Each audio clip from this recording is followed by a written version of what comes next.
The New York Times says that over the past 4 months, 4 Chinese hackers repeatedly penetrated its computer systems following the newspaper's expose on Premier Wen Jiabao's family. The Times says reporters' passwords were stolen in a search for files related to the expose. I am joined from Washington by Colonel Cedric Leighton, founder and president of Cedric Leighton Associates. He was an intelligence officer in the U.S. Air Force for nearly 30 years. Colonel, welcome back to Bottom Line. Always a pleasure to have you on. It's great to be with you, Mark. Thanks for having me. And Colonel, I should correct something I said. It wasn't 4 hackers, it was 4 months. The number of hackers was not disclosed. How common is this? It's very common, unfortunately. Now, of course, the New York Times is a high-profile organization, and anytime an organization such as the New York Times or Bloomberg or the Wall Street Journal goes in and investigates something, they are now at risk of being hacked. And the Chinese are very, very sensitive to internal methods and procedures that they're going through, and they're also very sensitive when their leadership is called into question. And we should mention that our company's spokesman, Ty Trippett, told the New York Times today that no computer systems or computers were compromised. The Times does report that security experts it hired gathered what it calls digital evidence that China was involved. What does computer forensics tell us a hacking fingerprint or footprint looks like?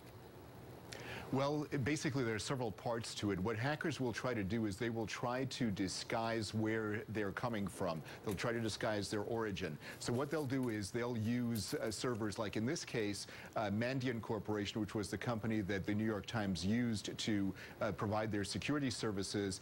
They tracked the hackers back through university servers in several different states here in the United States. So the Chinese used those servers and some other servers to mask their hacking activities. So what happens is they will go in, you will notice unusual activity within your system, and that unusual activity is what tips you off that there might be something going on. And then that requires further investigation, and that's exactly what the New York Times did. And we should mention that Chinese authorities are denying any involvement in this. Colonel, was the Times' response the correct one?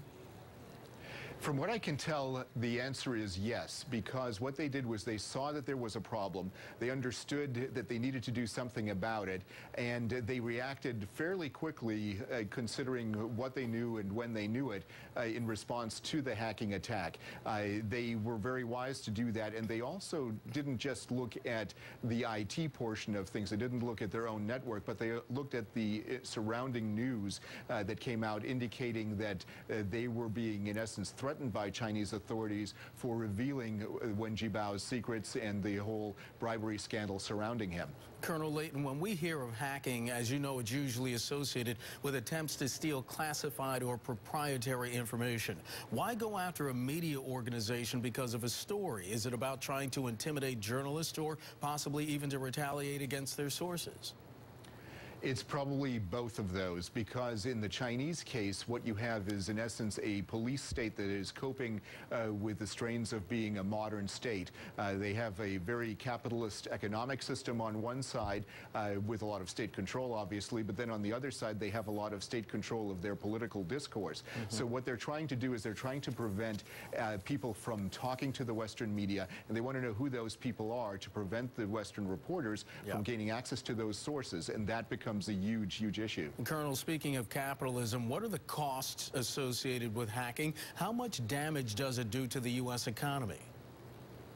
Well, the latest estimates for the U.S. economy specifically are somewhere around $400 to $500 billion per year. That may be a bit conservative. There are some estimates that have the world cost per year at around $1 trillion as of last year. That estimate probably needs to be revised upwards as well. So probably between $1 trillion to $1.2 trillion around the world, and around $500 billion for the U.S. Colonel, we have a little less than a minute left. Last year, as you know, President Obama was one of several political and military leaders calling for more vigilance in the area of cybersecurity, but there was disagreement on the Hill about how such measures should be implemented, mandatory versus voluntary.